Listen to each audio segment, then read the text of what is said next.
main reason I like motorcycling is because of the people. Bikes are cool. It's nothing like putting your knees in the breeze. Nothing like seeing nature and feeling the wind in your face and the sun on your skin. Nothing like it. Folks just don't get it. You get it. But one of the pluses, one of the bonuses of this whole experience is that you're not by yourself. There's some cool people out here. On this podcast, for example, I had a guy just the other day sent me a Facebook post, let me know that there was a bike just like I wanted for sale in Tennessee. It's only an 8-hour drive away from the nation's capital where I live. But hey, he made my day. It was going a little rough. You see, I had just taken my wife to the Johns Hopkins Hospital in Baltimore for brain surgery to remove a tumor. My mind was a little fuzzy, to say the least. I was thinking about all the negatives in life. See, right now, I don't even have a bike to ride. So that post from Tim did more than just make me smile. I've been with brothers and sisters that have been riding, and we do poker runs and we do fundraisers and any excuse to get together. And we laugh and joke and share worthless information. Sometimes actually do some business negotiations and networking. You actually find out there's some cool people that ride. We all look different, got different issues going on in our life. The fact that I don't even have a bike right now hasn't even been a bad thing because of this podcast, because I got brothers and sisters that listen to this podcast that kind of stay in touch. My rabbi buddy from Florida, he's contemplating selling his bike. He got some financial stuff going on. Got some family stuff he wants to focus on. You know, good man stuff. And he called me and said that maybe I won't be the only one without a bike for a minute. He's still thinking about it. But the fact that he called, the fact that we had a good conversation, the fact that he's my brother from another mother, but the same Heavenly Father, is a cool thing. And you're cool. Thanks for listening, downloading, and supporting Indian Motorcycle Radio. Welcome to Indian Motorcycle Radio, and I'm your host, Reverend Kenn Blanchard. This is the show about Indian motorcycles and the people that ride and love them.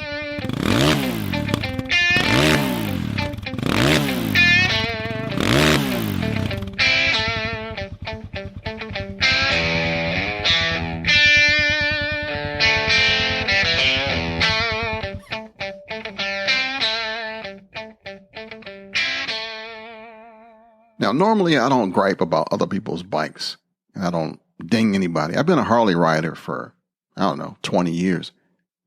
But I went by a Harley dealership yesterday on my way home from the hospital, just because I needed something, like to lift my spirits up. And I didn't see one bike that I wanted to buy. Something happened at the Harley dealership. There was like hardly anybody there. There was no salespeople on the floor. There was no booths that were there before. There was nothing. It looked like a bar at 10 o'clock in the morning. You know how you go to the bar? I don't know about you, but back in the day, I kind of went to a few bars in my lifetime. And early in the morning, when there's nobody there but the guy that's putting the ice in the freezer thing, and there's like people cleaning glasses and sweeping up from the parties and stuff before. The music selection's kind of sucky. They might have had like one station on and it just played over and over, whatever it was. That's what this dealership was like. It was no life. It was dead in there. And the bikes were either black or red. That was it. I thought, what in the world happened? And then I got home and it was an ad for this very same place that I went to, talking about bike night and free barbecue all weekend and spring open house. And it was like all this, promotional stuff. But the choices that Harley was putting out, you should be happy that you have an Indian right now. You're unique in the universe. You're special. Something's going on in the cosmos. Black or red. It's the only choice you got. And the bikes, but ugly. But maybe it's just me. Maybe it was because of the day that I was having. I got into the car and the first thing on the news was some baby was found wrapped in a plastic bag. And the next news was a 3-year-old was shot in D.C. And then there was some other horrific news right after. 3 things in a row within like a minute. I had to turn the radio off. So I was already feeling kind of low. The weather was perfect though. I rolled down the windows and I could almost feel like I was riding. You know that feeling when you hear that sound? And even if you have a stereo or a bike with a radio or a soundtrack or sound, music, there is a soothing to that sound. But I ain't got to tell you, And there I was riding back from Baltimore. And there's a Baltimore-Washington Parkway, which is pretty when there's not a lot of traffic on it. And watching the greenery, it's been raining a lot. So everything's bright green and the leaves are hanging off the limbs. And this is one part near the Patuxent branch of the river where it smells like sewer. It's like, man, if you're in your car normally, you don't even know that stuff is funky like that. You think it's the person in your back seat, but we get it. And then this biker came up behind me and he followed me for a good, 4 or 5 miles. And in my imagination, I was riding with him and it made me feel better. I kept an eye on him. And when I saw that the traffic ahead was, kind of crazy, I would do the turn signal thing and kind of lead him through the traffic. And he followed. Guess he kind of knew what I was doing. Like he was, like I was his motor car escort almost. Stupid stuff you do when you wish you had a bike. But obviously not any bike. Yeah. It is cicada season around here. I mean, they've been pushing that thing. When the news is slow, they make it seem like cicadas are from the apocalypse and they're coming to take your life away. I do want you to be careful, though, when you're riding. If you don't have a windscreen, if you don't have a face mask, if you are riding with like a small little bucket on your head and you're out there in the elements, if a cicada hits you in the throat, it's going to hurt. I had a hard beetle make me pull over one time. I'm riding through some fields in Maryland. And man, I was just loving life. Getting all cool out with the zone and this brown beetle, probably about the size of a nickel, flew right into my neck and took the wind out of me. It felt like I'd been chopped in the throat.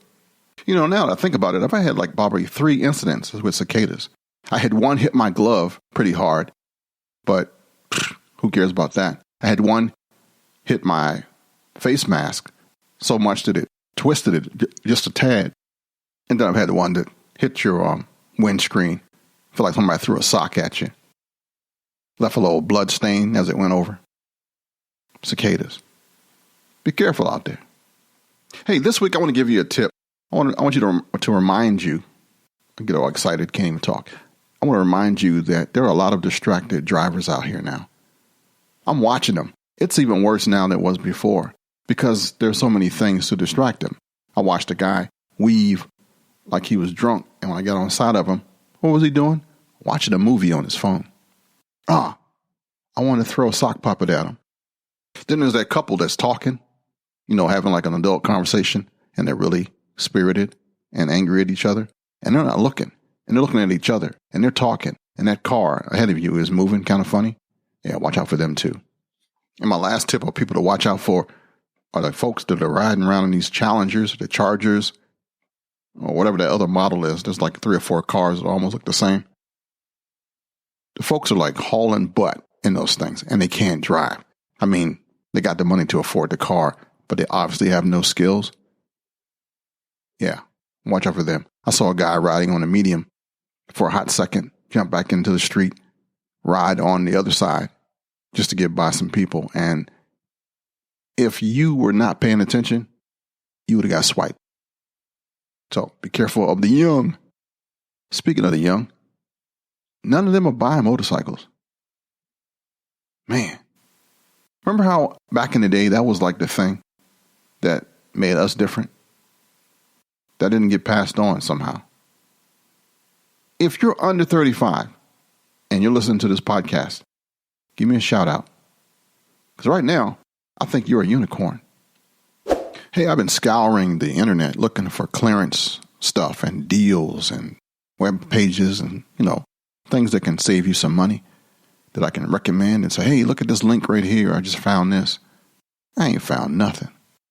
So if you know of a deal of some equipment or something that another rider might be interested in, put it on Indian Motorcycle Radio Facebook page or just contact me. Yeah, you can do that. Hey, I got one more tip I want to share with you before I let you go. I know these shows are so quick. Man, why can't you talk for an hour? If I had something to say, believe me, I would tell you. Here's a tip if you got some stuff like, those stickers that come with everything. They're like on your bike, on your gas tank, on your helmet. What if you want to get rid of them bad boys? If lawyers had their way, each new motorcycle would be covered in stickers telling you not to ride without a helmet, don't speed, don't do wheelies, don't jump across the Grand Canyon. Reality isn't that bad. Fortunately, but bikes, like a lot of our Indians, come with some warning labels. Yeah, man, slow down. And it kind of kill the clean lines and the nice looks. Am I right about it? Well, actually removing them is easy, but preserving them is the real trick. 3 out of 4 tools you'll need for this thing, you probably got around the house. A hairdryer, a rag, and WD-40. And you can also use a heat gun if you happen to have one, but you got to be careful with that one. It could get too hot and melt plastics or mess up your paint. Even if you have a heat gun, you might want to sneak into the bathroom and swipe the hairdryer instead when nobody's looking. Hairdryer is going to be a little slower, but using the hairdryer, heat up one corner of the sticker that you want to remove. After a few minutes, you should be able to carefully start to peel the corner up with your finger. Move the hairdryer along with the sticker, slowly heating and peeling as you go. Patience is the key here, so you don't mess up stuff. Eventually, it'll come off. Spray some WD-40 on a shop rag, then wipe down the area where the sticker used to be, and that's to bring up the residue and get rid of that adhesive. You can try some of that Goo Be Gone, and they have some adhesive remover stuff, but it just varies. But if you're going to throw the stickers away, you're good to go. Some people like to keep their stuff in case the next buyer, selling your stuff wants it. And that's where that final tool comes in. The 3M adhesive transfer tape. The sticker, though intact, if you kept it, no longer will have any stick to it. And you can use the transfer tape to put sticky but covered backing on the label once again. And that gives the future owner the choice of what they want to do with their thing. If they're like into stickers, Some people like original, stock looking stuff. So either way, the choice is yours. Give it a shout. And if you got a better remedy for getting rid of stickers and unwanted decals and stuff, let me know so I can pass it on. Hey, do you like this show? Here's a way you can help. Visit buymeacoffee.com/motorcycles. Help me make this a listener-supported podcast dedicated to good people like you. Buy Me a Coffee is a way you can encourage and help me continue to bring you Indian Motorcycle Radio. buymeacoffee.com/motorcycles. The link is in the show notes. Thanks. And before I let you go, let me let you know that I am really appreciative of those who have been praying for me and my wife and the situation that we're in right now. Tough times don't last, but tough people do. At least that's what they tell me. I do know that no storm lasts forever. And right now, it's just my turn. And a quick shout out to my friend Tim, who's trying to help me find my bike. And Phil, I know there is an Indian meetup coming up soon. Man, don't hold that bike for me. I got to see where these medical bills are going to come from and all that good stuff. But if it's in the cards, it'll happen. For me or for somebody who's blessed enough to get it. Again, thank you guys. Just for being you. All right, my friends, that's it for this week. I want to thank you for listening, downloading, and subscribing to your favorite righteous podcast, Indian Motorcycle Radio. Now may the road rise up to meet you. May the wind be always at your back. May the sun shine warm upon you. And until we meet again, may God hold you in the hollow of his hand. Kickstands up. Let's ride.